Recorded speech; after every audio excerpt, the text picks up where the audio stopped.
Yo, yo, yo. Frankie V in the house. Just giving you some quick thoughts because I had some people DMing me, some friends texting me, Instagram DM, all that stuff, you know. Great world we live in, right? You take out your phone, you have like 50 different messages and you can't even, I can't even spend time recording. But let me break this down quite simply. Let me just keep it keep it stupid simple. Did the Dolphins have to pay Tua? They paid him 4 years or extended him 4 years, $212 million, making him the third highest paid quarterback in the NFL behind only Joe Burrow and Trevor Lawrence. He's getting $53.1 million a year. Did the Dolphins have to pay him? He had 1 year left on his deal. He was up for an option. They weren't going to do that, whatever. No, they didn't have to pay him. No, they didn't. I get why they paid him. He's their guy. He runs their offense. Tyreek loves him. They just extended Jalen Waddle. He's another top 5 paid player annually at his position, along with Hill, and now Tua is one as well. That offense is going to be cooking. You know, they're just going to score 40 points. If they play the Jets, they actually might because they kicked our ass last year. It's not going to happen this year, by the way. But yeah. Just pay them, and that's what's going to happen, right? Wrong. They didn't have to pay Tua. Why? For one reason, or two reasons, but one main reason. He has, Tua, the highest injury risk concern in the NFL.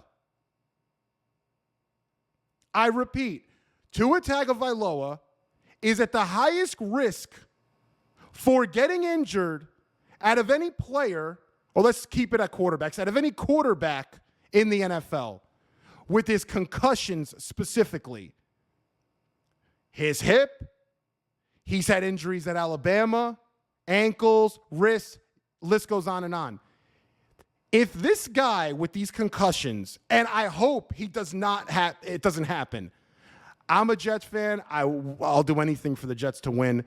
I'll never root for anyone to get hurt or retire for the sake of the Jets. I did want Brady to retire a lot, though, as early as possible, but never hurt. I don't root for people to get hurt. If Tua gets concussed again, has a concussion, which is random, he might be rolling out and does a slide and awkwardly falls without even getting hit, and he'll sustain a concussion, of which the league's going to make him sit for 4 to 6 games at least. If he gets a bad concussion, this guy, he's done. Not only for the season, he might have to retire. Seriously, this is a big issue when it comes to Tua. That because we're prisoners of the moment, because he played last year and really nothing happened to him, and he learned karate or taekwondo or whatever. They feel like he knows how to fall or whatever. That doesn't mean anything to me. These concussions are random. It just takes a snap of the neck in some weird way, and you're gonna get concussed. The league is going to make him sit for 8 games, probably, maybe more. I do not tie up money to players like that. I don't feel like you have to. I really don't. And that's outside of his hip issue that he's had, his other injuries. He's a smaller build. He's at the highest risk for injury in the NFL. He just is. Can you disagree? Can anybody disagree? I would love for you to comment on this and tell me who's at a higher risk for injury at quarterback. Burrow? Maybe, but Burrow's injuries are different. This is like a concussion, small build, hip. He's got a lot of potential risk for injury. My second point is this. If you look at the NFL today with player mobility, you might find a quarterback that's available, that's very good in a year or two. We found Aaron Rodgers. The Falcons found Kirk Cousins. The Saints, they unfortunately found Derek Carr. But you can find quarterbacks now. A quarterback, looking at the way Mike McDaniel runs his offense, one of the best in football, and honestly, passing game-wise, one of the best I've seen in a long, long time. If he keeps doing this, they're going to study how he runs his offense. You might have a quarterback that looks at Mike McDaniel and what he's doing there and saying, shit, this guy's going to turn me into a real stud. How do you know that that's not going to happen in a year or two? Dolphins fans are saying, I have a good buddy, James Monty, who's telling me they're in a win now window, the Dolphins. Okay, fair enough. They might be the third best team in the division, though. How many win now teams are there in the NFL if the Dolphins are in win now mode? You know, my next point is this win now thing. My Jets are in this win now too. It is overrated. It's overrated.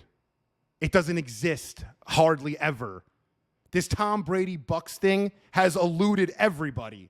That Manning Broncos thing is eluding everybody. It's BS for the most part. Those guys, Brady and Manning, if you're starting an NFL franchise, you're picking them 1 and 2 to start your team. There's nobody more impactful when you're starting a team. Those guys are special breeds. Mahomes will get there, and you'll put Mahomes in that too at some point. But why are we looking at our teams in win now modes like win now modes has ever really been a thing in the NFL?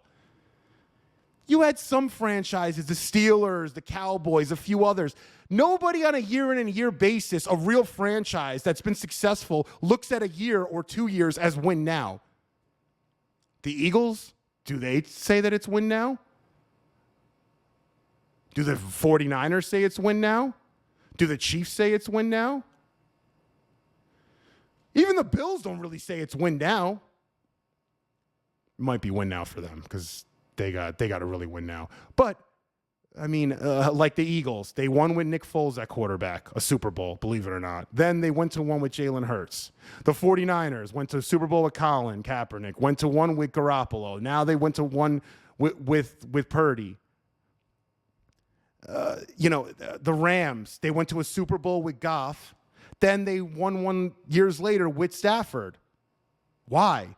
The coaching staff and the GMs that they have are consistent in building winning teams, chemistry. It's not win now. It's let's build a franchise that in a 5 to 7 year window can make something happen. The Ravens won a Super Bowl with Flacco.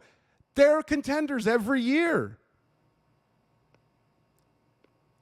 I can't even, how many win now teams have we had? I don't even want to go down the list. I don't have a list, but I can't think of many. I could think of the Bucks. I think of the Broncos. I don't remember. I remember the Eagles tried to do that win now thing with Vic and them. That turned out to be a disaster. To me, listen, I'm a fan of the Jets. I know there's Dolphins fans. There's fans of teams that are like subpar franchises that have been struggling over the last 15-ish years to become winners. I understand the allure, the infatuation, the lights, the glitter with win now. I understand that. I'm a Jets fan. I'm thinking that way right now. I disagree with that approach to winning a Super Bowl.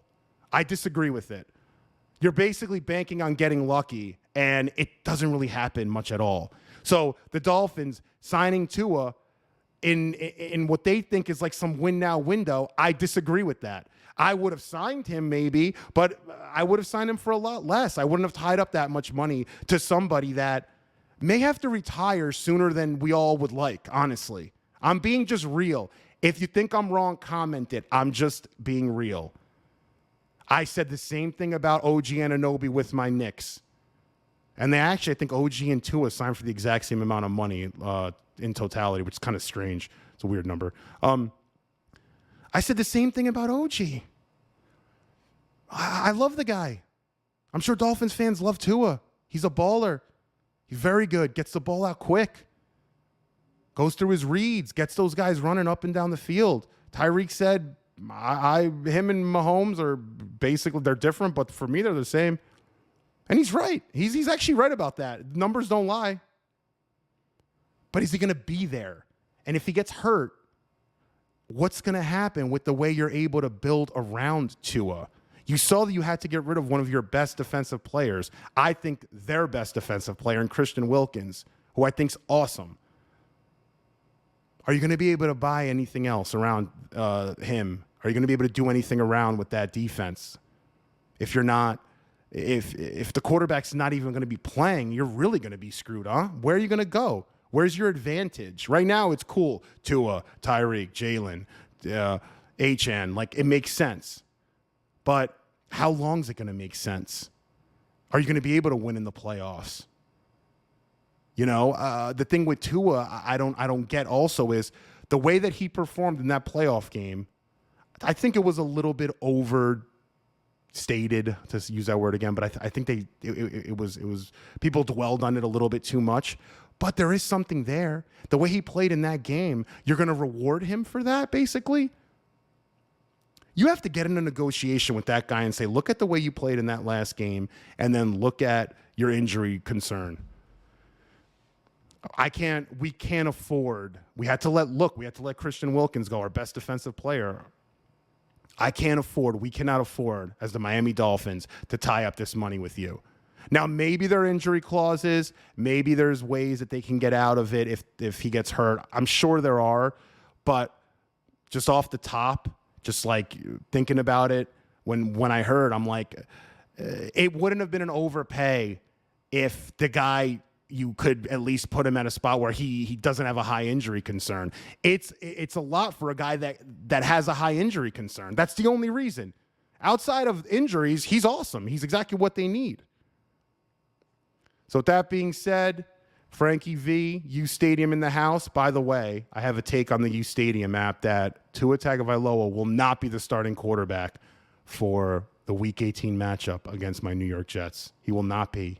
And I have a take that we're going to win that game and win the division. I'm going to come out with my division ranking soon, and I'm going to come out with my Jets win-loss. I'm sort of waiting for that.